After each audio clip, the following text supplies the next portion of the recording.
Hello and welcome to part 6, I think, the latest edition of Overvalued / Undervalued. This is a monthly series where I break down Pokemon cards and products that I think are costing more than they should or overvalued, and those that I think have chance to grow in value or undervalued. Once again, a disclaimer, this is strictly my opinion, so use this video as just one of your many sources of information.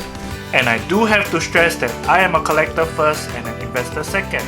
Collecting these cards is the main bulk of the fun. Watching them grow in value adds spices to it. Before we begin, here is a reminder to subscribe to my channel if you haven't already. Inching real close to 200 subscribers, so I would really appreciate it. And let's head to the first undervalued card, and that is Charizard VMAX from Shining Fates. Now this is probably the lowest this Charizard can go. We have seen it go to $300 and then it experienced a small bump back up. It's a Charizard, it's the chase card of Shining Fates. It's probably not going to dip below $300. So if you are a Charizard collector, this one is probably at the lowest that it can go.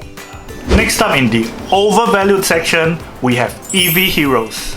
Now this includes the boxes, the products, as well as the cards. EV Heroes is one of, if not the most hyped sets of the year so far, and in my previous video, I've talked about it being overvalued because booster boxes were going for twice the amount that usual new Japanese sets were going for. But good news, we have seen prices coming down. And like what I have mentioned in the previous episode, do expect prices to continue going down. Especially now that Chilling Reign has been released, everyone's attention is going to be on that set. This is how you deal with scalpers. When the buying stops, the prices drop. So do expect the prices for EV Heroes to continue dropping, especially if Japan continues to print it. Next in the undervalued section, we have Pikachu VMAX from Vivid Voltage. Of course, this is due to the injection of Vivid Voltage products not too long ago. I got myself another booster box which I will open again in this channel. Vivid Voltage was the first set to be released after I came back to this hobby, so it does have a special place in my heart. Which is also why I am happy that Vivid Voltage prices have been coming down. Don't expect this to last though. Vivid Voltage will be a short print, which means there won't be a lot of supply in the market. The Pikachu VMAX in particular should see a rise in price soon. Next up in the overvalued section, we have Rainbow Rare Trainer Cards. Now personally, I'm not a huge fan of these. Their artworks are simply not as nice as the full art ones, and I'm not the only one that thinks so. For the not so popular trainer cards, you'll find the Rainbow Rare versions being more expensive, which is expected because the Rainbow Rare cards are harder to pull than the full art ones.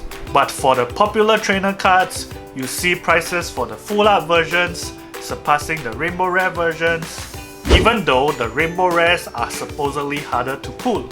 So most people do agree with me that the full art ones are a lot nicer than the Rainbow Rare ones. At the end of the day, prices for Pokemon cards are determined by supply and demand. If the card is rare but nobody wants it, the price will drop. And there you have it, this month's episode of Overvalued / Undervalued Pokemon cards and products. And if you enjoyed this video, remember to drop a like and subscribe to my channel for more Pokemon TCG content. See you in the next video.